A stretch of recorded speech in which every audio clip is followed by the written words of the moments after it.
Hello दोस्तों, welcome to my YouTube channel Shrikant technical coaching centre S.K.T.C।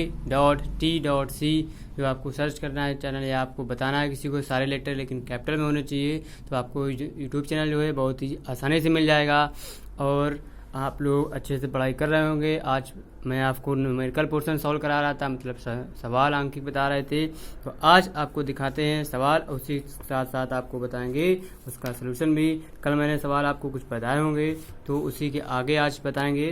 तो देखते हैं, कल मैंने सवाल आपको कहाँ तक बता दिए थे, आप लोग बताइए। तब तक जल्दी से बताइए, जल्दी से, क्योंकि कल मैंने न्यूमेरिकल आपको बताए होंगे, बहुत सारे बताए थे, आप लोगों ने भी किए भी होंगे बहुत सारे सवाल बताए थे मैंने आपको 13 नंबर तक। आज बताना है आपको 14 नंबर क्वेश्चन मुझको।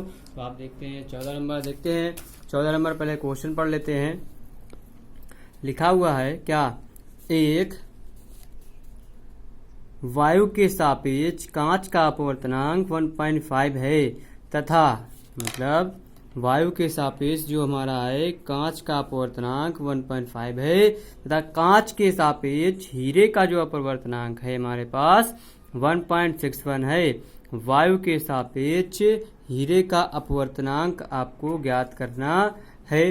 तो आपको हीरे के सापेक्ष वायु का अपवर्तनांक ज्ञात करना है, जो आपको चैप्टर नंबर 1.5 में पढ़ना है। वो चैप्टर मैं आपको दिखा देता हूँ, आप लोग चैप्टर भी देख लीजिए। तो चैप्टर देख लेंगे क्योंकि इकाई आपकी 3 है, चैप्टर नंबर है 10। नीचे देखिए चैप्टर नंबर आ गया 10। ठीक है, आपको ये चैप्टर पढ़ाया जा रहा है प्रकाश का परावर्तन तथा अपवर्तन के नियम में आपको न्यूमेरिकल लगाना है, वो आपको बताए जा रहे हैं, आप लोग देखिए। और आगे आपको क्वेश्चन बताना है 14 नंबर क्वेश्चन मैंने आपको पढ़ के बता दिया है, देख भी लिए हो आप लोग। कल मैंने क्वेश्चन के स्क्रीनशॉट भी आपको दिलाई थी। आप देखते हैं 14 नंबर क्वेश्चन, हमने सॉल्यूशन के साथ आपको बताने को कहा था, सॉल्यूशन भी दिखाएंगे। देख लीजिए 14 नंबर क्वेश्चन आपको बताए हैं, आपको सॉल्यूशन ये है आपके पास, सॉल्यूशन भी बताते हैं। तो लिखा हुआ है, दिया हुआ है, देखो हमने कल बताए थे प्रोसेस कैसे आपको सवाल लिखना है। दिया है वायु के सापेक्ष कांच का अपवर्तनांक ANG बराबर 1.5 आपको दिया हुआ है। ठीक है, कांच के सापेक्ष, देखो वायु मतलब होता है हमारा एयर, ठीक है, तो वो ए आया है। कांच मतलब होता है हमारा ग्लास, ठीक है, तो हमारा जी आया। हीरा मतलब होता है डायमंड, ठीक है, तो उससे हमने डी ले लिया है। ठीक है, तो आप लोग भी समझ जाइएगा कि ANG इक्वल टू 1.5, तो कांच के सापेक्ष हीरे का अपवर्तनांक GND बराबर 1.6 लिखा हुआ है आपके पास। ठीक है, तो इसी के साथ साथ आपको ज्ञात करना है, क्या ज्ञात करना है, लिखना भी है आपको, ज्ञात करना है वायु के सापेक्ष हीरे का अपवर्तनांक आपको ज्ञात करना है। अब देखिए जो हमारा अपवर्तनांक होता है, मैंने आपको बताया था कि एक माध्यम से दूसरे माध्यम से, मतलब कोई भी दो माध्यम हमारे पास दिए हुए हैं कि किसी दूसरे एक माध्यम से किसी दूसरे माध्यम पे हम प्रकाश की किरण को उसके अंदर करेंगे, तो उसमें जो चेंजेस होते हैं वो हमारा होता है अपवर्तनांक। मतलब कि हमने अगर प्रकाश की किरण जो है कहाँ पे, हमने अगर ग्लास पे डाली है, तो जब डालते समय जो उसके परिवर्तन होते हैं वो हमको कहलाता है परावर्तन। ठीक है, तो आप लोग को मैंने बताया था। आप देखते हैं ज्ञात करना है कि वायु के सापेक्ष हीरे का अपवर्तनांक। तो हम जानते हैं कि वायु के सापेक्ष हीरे का जो अपवर्तनांक होता है, डायरेक्ट फार्मूला मैंने लिख दिया था लेकिन ऊपर मैंने लिखा है, इसको आप लोग देख लीजिएगा। लिखा हुआ है GND, मतलब कांच के सापेक्ष हीरे का अपवर्तनांक जो होता है। और इसको देखो लिखने के बिल्कुल सा आपको सरल तरीका है, मैं बता रहा हूँ, एक ट्रिक भी है कि जो अगर D आपको इधर दी हुई है तो आपको लिखना है वायु के सापेक्ष हीरे का अपवर्तनांक ऊपर और वायु के सापेक्ष कांच का अपवर्तनांक नीचे लिखना होता है। ठीक है, तो ये फार्मूला हमने क्या, वायु के सापेक्ष हीरे का अपवर्तनांक चाहिए तो इसका इस पे मल्टीप्लाई कर दिया है। मान रखने पर जब गुणा करेंगे तो गुणा करने पर हमको वैल्यू मिलेगी।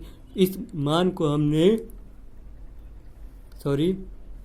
AND इक्वल टू में 2.41 हम यहाँ पे मान गुणा कर, आप लोग गुणा कर लीजिएगा या डायरेक्ट इसको गुणा कर सकते हैं। कैसे, लिखा हुआ है 15 एकम 15 की 5, ठीक है, तो यहाँ हमने पॉइंट वाली वैल्यू हटा दी थी, 15 एकम 15 की 5, ठीक है। अब 15 छक्का 90, 90 और 1 91, 15 एकम 15 और 9 कितने होते हैं 24.1 जीरो पे लगाना है हमारा यहाँ पे। अब 4 जीरो हो गए, दशमलव लगाना 2 2 4 दशमलव कैसे लगाते हैं 1 और 1 2, 2 और 1 3 और 1 4 अंक पे तो 1 2 3 और ये 4 अंक पे दशमलव लगा देंगे तो हमारा आंसर आ गया 2.41। आप लोग किताब में भी देख सकते हैं 2.41 आपका आंसर ये दिया हुआ है। तो अब देखते हैं आपको 14 नंबर समझ में आया होगा सवाल। तो अब लगाते हैं इसके आगे 15 नंबर क्वेश्चन आपको पढ़ते हैं। यदि वायु के सापेक्ष किसी पारदर्शी का अपवर्तनांक, हमें देखो वायु के सापेक्ष किसी पारदर्शी द्रव का अपवर्तनांक 1.25 है तथा कांच का अपवर्तनांक 1.5 है, तो द्रव के सापेक्ष कांच के अपवर्तनांक की गणना कीजिए। देखिए कांच के अपवर्तनांक की आपको गणना करना है। तो गणना करने के लिए आपको क्या करना है, देखिए क्वेश्चन मैं आपको दिखा रहा हूँ फिर से। क्वेश्चन लिखा हुआ है, सोल्यूशन भी दिया हुआ है, मैंने किया है। यहाँ पर आपको लिख इस बेस देते हैं क्योंकि आपको टाइम कम होने के साथ साथ आपको क्वेश्चन ज़्यादा बताया जाए, इसलिए मैं पहले इसको सॉल्व कर लेता हूं क्योंकि आपको यहाँ पे एक्सप्लेन करना ही पड़े, समझ में आ जाएगा। यहाँ पर मैं इसको सॉल्व करूंगा, उसके बाद मैं आपको बताऊंगा, टाइम ज़्यादा लगेगा, वीडियो बड़े हो जाएंगे, क्वेश्चन नंबर आप क्वेश्चन हम ज़्यादा सॉल्व नहीं कर पाएंगे, ठीक है। तो इसलिए मैं आपको सॉल्व करा रहा हूँ। आप लोग देखिए लिखा है गिवन में, मतलब दिया है में लिखना है क्या, वायु के सापेक्ष द्रव का जो अपवर्तनांक है। देखिए द्रव हमारा क्या होता है लिक्विड, ठीक है, लिक्विड के फॉर्म में होता है। इस बेस हमने यहाँ पे एल ले लिया, वायु मतलब एयर हो गई, तो वायु के सापेक्ष द्रव का अपवर्तनांक ANL बराबर 1.25 दिया हुआ है तथा वही वायु के सापेक्ष कांच का अपवर्तनांक जो है ग्लास हमने ले लिया यहाँ पे, वो हमें ANG बराबर 1.5 दिया हुआ है। अब ज्ञात करना है द्रव के सापेक्ष कांच का अपवर्तनांक, हमको ज्ञात करना है LNG।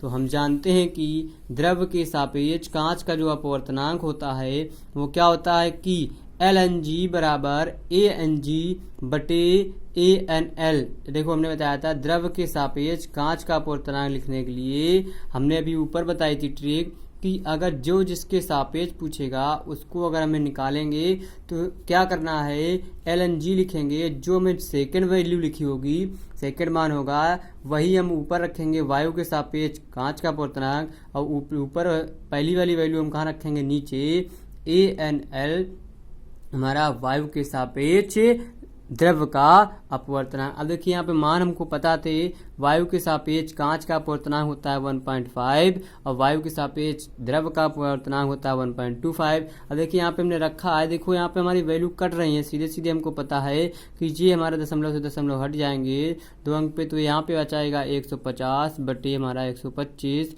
अब देखो 125 का हम इसमें भाग देंगे तो 1 बार जाएगा, फिर बचेंगे 25। अब 25 का हम 125 में भाग देंगे, ठीक है, तो 25 बचेंगे, तो 125 का भाग देंगे तो हो जाएंगे 250, मतलब दशमलव जीरो बढ़ा लेंगे 250, तो 125 दूना होते हैं हमारे 250। ऐसे आंसर हमारा आ गया 1.2। आप लोग यहाँ पर आंसर देख सकते हैं 1.2 आंसर आपको देखिए, ये इधर कर देते हैं, ये देखिए लिखा हुआ है। 15 नंबर क्वेश्चन आपको बताया है जो मैंने, वो क्वेश्चन आपको लिखा हुआ है। अब 15 नंबर हो गया, अब क्वेश्चन देखते हैं हम क्या 16 नंबर में देखिए लिखा हुआ है कि निर्वात में प्रकाश की चाल 3 × 10⁸ मीटर पर सेकेंड है। यदि कांच का अपवर्तनांक 3/2 हो तो कांच में प्रकाश की चाल ज्ञात कीजिए। देखिए हमें बताना है निर्वात एक हमारा है वैक्यूम में प्रकाश की चाल 3 × 10⁸ मीटर पर सेकेंड है। यदि कांच का अपवर्तनांक 3/2 हो तो कांच में प्रकाश की चाल ज्ञात कीजिए। अब देखिए कांच में प्रकाश की चाल हमको बताना है, तो कोई बात नहीं, फिर भी मैं बता रहा हूँ आपको क्वेश्चन देखिएगा। कांच में प्रकाश की चाल फिर से निकालेंगे। अब देखिए यहाँ पे हमने ऐसा फार्मूला आपको बताया है, फिर भी लेकिन मैं बताऊंगा क्वेश्चन, आप लोग देखिएगा। फार्मूला बताया है मैंने, पहले तो लिखेंगे क्या, जो चीज़ हमको दी है उसने क्या, निर्वात में प्रकाश की चाल क्वेश्चन में दिया है 3 × 10⁸ मीटर पर सेकेंड। आप लोग क्वेश्चन पहले लिखिएगा, वीडियो पॉज करके उसके बाद क्वेश्चन लिख ले, तब आप उसको बताइएगा दिया है में क्या चीज़ आपको दी गई है। फिर लिखा है कांच का अपवर्तनांक हमारे पास 3/2 दिया है। फिर हमको ज्ञात करना है, मतलब ज्ञात करना होता है हमारा आस्क होता है, आप लोग अगर इंग्लिश में लिखना चाहेंगे तो कांच में प्रकाश की चाल मतलब हमको निकालना है। तो हम जानते हैं कि कांच का अपवर्तनांक बराबर वायु में प्रकाश की चाल बटी कांच में प्रकाश की चाल। हमने ये फार्मूला आपको बताया था, बाकायदे आपको अच्छे से एक्सप्लेन भी किया था जब मैंने आपको थ्योरी बताई थी। तो आप लोग वहाँ से आप लोग थोड़ा सा पढ़िएगा जाके, और ये फार्मूला आपको दिया हुआ होगा। ठीक है, तो इसी फार्मूले में कांच का अपवर्तनांक हमने रख लिया 3/2, वायु में प्रकाश की चाल रख ली हमने 3 × 10⁻⁸, कांच में प्रकाश की चाल चाहिए। तो अब हमको पता है कि क्या 3 से 3 हमारा कट जाएगा, बराबर है। तो कांच में प्रकाश की चाल इसका इस पे गुणा कर देंगे, इसका इस पे गुणा कर देंगे, ऐसे क्रॉस मल्टीप्लिकेशन कर देंगे तो आंसर मिल जाएगा कांच में प्रकाश की चाल 2 × 10⁸ मीटर पर सेकेंड। अब देखिए इसी का हम आंसर मॉडिफाई करेंगे, देख लेते हैं 16 नंबर क्वेश्चन में आपको आंसर सही मिल रहा है 3 × 10⁸ मीटर पर सेकेंड। और ये क्वेश्चन पूछा गया 2011 और 2015 में, तो इस वजह से ये क्वेश्चन बहुत ही इंपॉर्टेंट है, आप लोग लाने की कोशिश कीजिएगा। अब देखते हैं क्वेश्चन नंबर आपको 17 लिखा है 15 सेंटीमीटर फोकस दूरी वाले। क्वेश्चन नंबर 17 नेक्स्ट क्वेश्चन देखते हैं। 15 सेंटीमीटर फोकस दूरी वाले उत्तल लेंस से 30 सेंटीमीटर की दूरी पर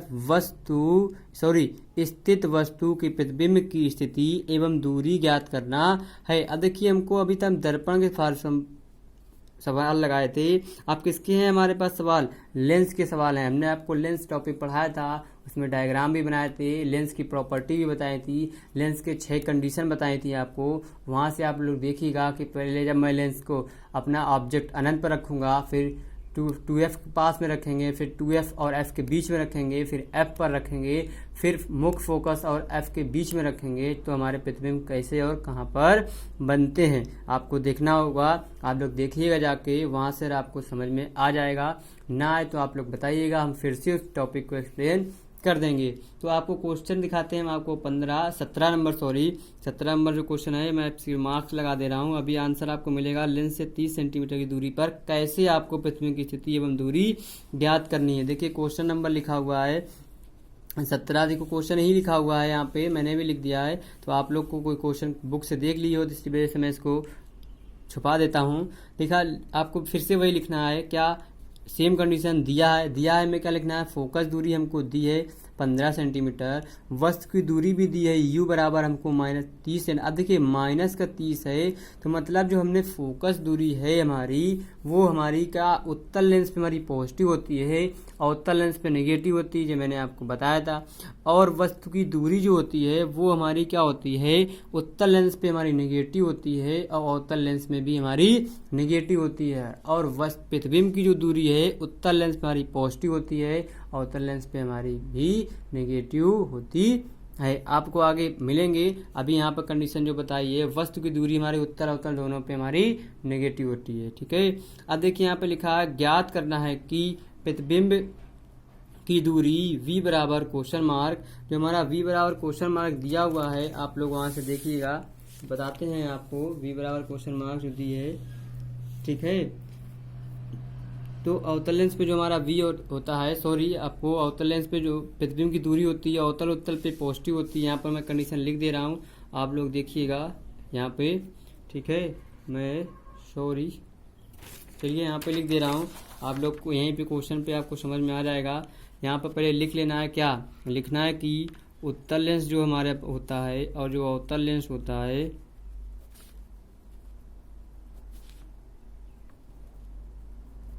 इसकी जो कंडीशन होती है, क्या हमारी जो होती है प्रतिबिंब की वस्तु की दूरी जो होती है वो हमारी उत्तल लेंस पे होती है हमारी नेगेटिव होती है, और अवतल लेंस में भी हमारी नेगेटिव होती है। ठीक है, और जो प्रतिबिंब की दूरी होती है, प्रतिबिंब की दूरी वो हमारी v होती है, तो v दोनों पे हमारी क्या होती है, पॉजिटिव होती है।